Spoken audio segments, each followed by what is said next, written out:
Episode 168। अद्विजय और आरोही थोड़ी ही देर में भांग के नशे में चूर हो गए। अद्विजय और आरोही एक दूसरे के सामने थे। जो आरोही होश में होते हुए अपने प्यारे हप्पी को प्यार होते हुए भी उसे दिखा नहीं पाती थी, आज वही आरोही नशे की हालत में बावली सी हो गई थी। उसने अपने दोनों हाथों में गुलाल लिया और अद्विजय के बालों को पकड़ा। उसने अपने एक हाथ से अद्विजय के सिल्की बालों को पकड़कर सामने से मांग भरने की कोशिश की, मगर अद्विजय के बाल उसी की तरह जिद्दी थे, जो कि साइड में हो ही नहीं रहे थे। आखिर में आरोही ने कहा, क्या ये बाल भी मिस्टर रावत के क्लोन है? एकदम अड़ियल। आरोही ने फिर से दिमाग लगाया और बालों को साइड में किया और जैसे तैसे करके अद्विजय की मांग को भर दिया। फिर वो फिर मुस्कुराते हुए बोली, हबी, अब मैंने आपकी मांग भर दी है। अब आज से आप सिर्फ और सिर्फ मेरे हैं, समझे? अब आप हाँ कहो या ना। इस पर अद्विजय ने हाँ में सर हिलाया। आरोही ने अद्विजय के चेहरे को पकड़कर गुस्से से कहा, यूं मंडी मत हिलाइए, कहिए कि आप मेरी बात स्वीकार कर रहे हो। इस पर अद्विजय मुस्कुराते हुए बोला, यस आई एडमिटेड। आरोही ने फिर कहा, अभी चलो शादी करते हैं। हमने उस दिन बस कोर्ट मैरिज की थी और मैंने राहुल के साथ भी कोर्ट मैरिज की थी, और अब मुझे मेरे लिए सब कुछ करना है, अपनी शादी एंजॉय करनी है। हर बार मैं अनलकी ही रही, मुझे रियलिटी में शादी करने का मौका ही नहीं मिला। चलो ना, अभी शादी करते हैं। ये कहकर उसने अद्विजय का हाथ पकड़ा और उसे अपने पीछे गोल गोल घुमाने लगी। अचानक उसने मुड़कर पीछे अद्विजय को देखा और बोली, हबी, अब भी कितने फेरे हुए हैं? अद्विजय ने अपने दिमाग पर जोर डालते हुए कहा, आई थिंक अभी 4 फेरे हुए हैं। ठीक है, अब आप आगे आइए, आपको अब बाकी 3 फेरे लेने हैं। आरोही पॉट बनाते हुए बोली। इस पर अद्विजय आगे आया और उसने आरोही को अपनी गोद में उठा लिया। वो भी आरोही के साथ इस ड्रामा में उसका साथ देने लगा। उसने 3 बार गोल गोल घूमने के बाद कहा, तुम्हारे फेरे पूरे हो गए। ये सुनते ही आरोही अद्विजय की गोद से नीचे उतरी और बोली, मैंने आपकी मांग तो एडवांस में ही भर दी है, अब बस मंगलसूत्र की कमी है। ये कहकर उसने अपने गले में पड़े मंगलसूत्र को देखा और उसे उतारकर अद्विजय को पहनाने लगी, मगर अद्विजय ने उसके हाथ को पकड़कर रोक दिया और कहा, स्टूपिड गर्ल, क्या तुम्हें इतना भी होश नहीं है? मैं तुम्हारा हस्बैंड हूँ, वाइफ नहीं। ये सुनते ही आरोही ने कहा, तो क्या हुआ, जब वाइफ मंगलसूत्र और मांग भरकर रह सकती है तो हस्बैंड क्यों नहीं? इक्वालिटी मैटर्स हबी। ये कहकर वो फिर से अद्विजय को मंगलसूत्र पहनाने लगी। अद्विजय कोडली बोला, नो वे। ये कहकर उसने आरोही को गले लगा लिया और बोला, there is no equality between us. I am a man, I protect my whole family, and you my little wifey always create problems. क्या आपने मुझे प्रॉब्लम की जड़ कहना शुरू कर दिया? ऐसे ही होता रहा तो अब शादी नहीं तलाक होगा, तलाक। अद्विजय ने उसके हाथ को कस कर पकड़ते हुए ठंडे लहजे में कहा, डोंट टॉक अबाउट डिवोर्स। मैं तुमसे एक पल की भी दूरी बर्दाश्त नहीं कर सकता। आरोही अद्विजय की वार्निंग भरी आंखों में देखते हुए बोली, ओके ओके, सॉरी बाबा, मैं आपसे डिवोर्स कैसे ले सकती हूँ? हमारी एक ही तो बेटी है। मैं तो डिवोर्स के बाद उसका बंटवारा भी नहीं कर सकती। जब हमारे 2 बच्चे हो जाएंगे तब हम डाइवर्स के बारे में सोच सकते हैं। इस पर अद्विजय बोला, एक और बार तुम डिवोर्स शब्द बोलो, फिर मैं देखता हूँ कि कैसे तुम अपने पैरों पर खड़ी हो पाती हो। आरोही ने खिलखिलाकर खांसते हुए कहा, मेरी गलती थी, अब दोबारा नहीं कहूंगी। अद्विजय ने ये सुनते ही आरोही के होठों को अपने होठों की गिरफ्त में ले लिया। आरोही कसमसाई, मगर अद्विजय ने ना ही आरोही की परवाह की और ना ही वहां मौजूद होली खेल रहे बाकी लोगों की परवाह की। बाकी लोग होली खेल तो रहे थे, मगर सबकी नजरें आरोही और अद्विजय को ही देख रही थी। अद्विजय ने आरोही को चूमते हुए अपने हाथ से उसके होठों को ढक लिया।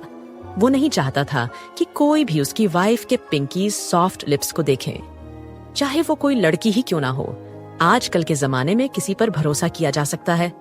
कुछ देर में आरोही का सर नशे की वजह से घूमने लगा। अद्विजय ने आरोही को अपनी बाहों में उठाया और उसे लेकर जाने लगा। तभी उसकी नजर वहां बने एक स्विमिंग पूल पर गई, जिस स्विमिंग पूल में बहुत ही खूबसूरत फ्लावर्स और गुलाल डाला हुआ था। कुछ लड़कियां उस स्विमिंग पूल के आसपास खड़ी थीं और लड़के उन्हें स्विमिंग पूल में धकेलने की कोशिश कर रहे थे। तभी अद्विजय ने देखा कि एक लड़के ने मिस्टी को गोद में उठाया और उसे उस स्विमिंग पूल में डाल दिया। इससे मिस्टी काफी ज्यादा घबरा गई और वो काफी अनकंफर्टेबल भी लग रही थी। ये देखकर अद्विजय ने अपनी आंखें छोटी की और वो वहां से जाते हुए राज और मृत्युंजय के पास पहुंचा। मृत्युंजय, जो अपनी बीवी के पास खड़ा उसे रंग लगा रहा था, तो वहीं राज कॉल पर किसी से बात कर रहा था। अद्विजय ने उन दोनों से कहा, तुम दोनों भूल रहे हो, कोई यहाँ से गायब है। ये कहकर वो अंदर चला गया। मृत्युंजय और राज ने अद्विजय की बात पर ध्यान दिया। इधर उधर मिस्टी को देखा, मगर मिस्टी वहां कहीं नजर नहीं आई। दोनों ने एक साथ स्विमिंग पूल के अंदर मिस्टी को देखा। मृत्युंजय और राज दोनों ही स्विमिंग पूल में अंदर घुस गए। दोनों ने एक साथ अपना अपना हाथ आगे बढ़ाया, मगर मिस्टी ने अपना हाथ सिर्फ राज के हाथ में दिया। राज ने मिस्टी को अपनी गोद में उठाया और जल्दी से उसे लेकर अंदर गया। उसे याद था कि मिस्टी को पीरियड से, तब भी वो उसके साथ होली सेलिब्रेट करने आ गई थी। राज मिस्टी को बाथरूम के पास छोड़ते हुए बोला, मिस्टी जल्दी से चेंज करके आओ। मिस्टी खड़ी खड़ी ठंड से कांपती रही। राज ने फिर मिस्टी से आगे कोई सवाल नहीं किया और वो खुद उसे बाथरूम के अंदर लेकर गया। उसने जल्दी मिस्टी के कपड़े बदले और उसे नए और वार्म कपड़े पहनाए। फिर उसने मिस्टी को बिस्तर पर लाकर बैठाया। मिस्टी को ठंड लग रही थी, तो राज ने उसे ब्लैंकेट ओढ़ाया और बोला, मैं 5 मिनट में तुम्हारे लिए अदरक वाली चाय लेकर आता हूँ। ये कहकर वो किचन में गया। उसने किचन से शेफ्स को नदारद देखा, तो उसने खुद ही चाय बनाने रखी और रूम में पहुंचा। मिस्टी ने चाय पीते हुए कहा, शुक्रिया और माफ करना, हम भूल गए थे कि हम मासिक धर्म में थे। ये सुनकर राज बोला, मिस्टी, अगर तुम्हें ज्यादा प्रॉब्लम हो रही है तो हम अभी हॉस्पिटल जा सकते हैं।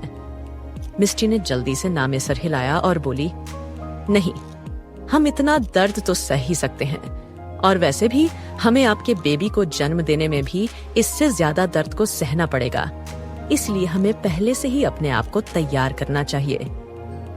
ये सुनकर राज ने उसे देखा। मिस्टी शर्माते हुए चाय पीने लगे। इसी बीच अद्विजय आरोही को लेकर बेडरूम में लाया।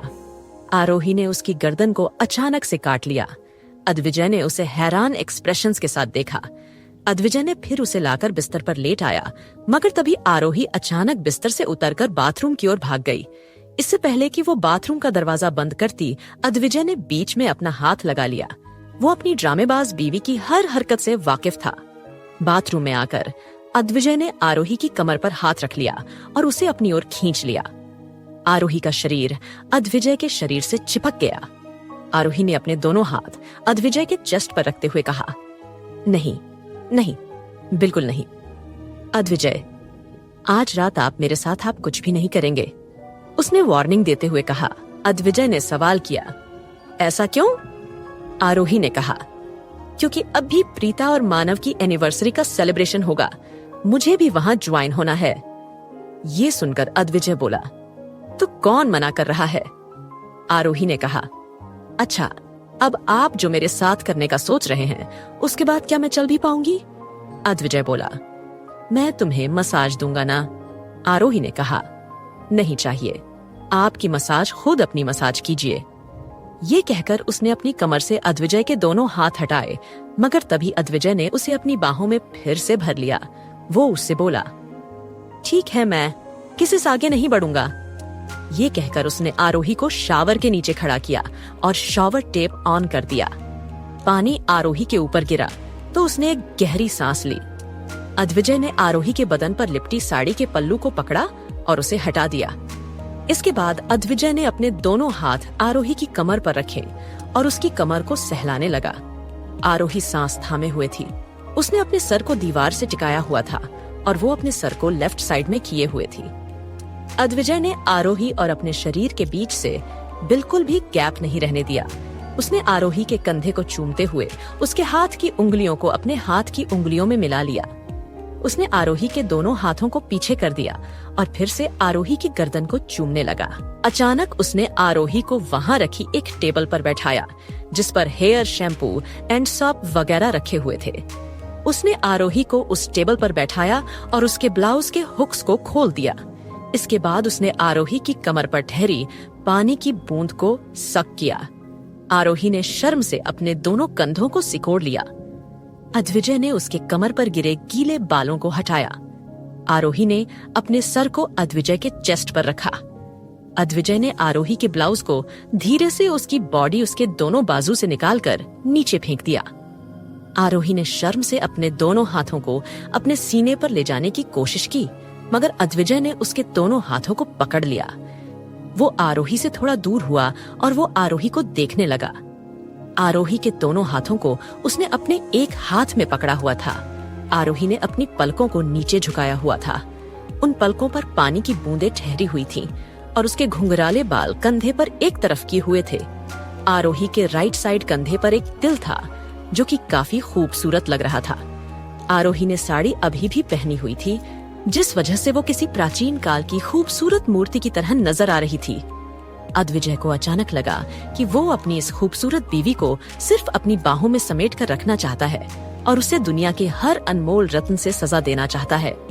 आरोही ने अचानक अपनी आवाज के ऊपर उठे और धीमी आवाज में बोली, ऐसे क्या देख रहे हैं आप?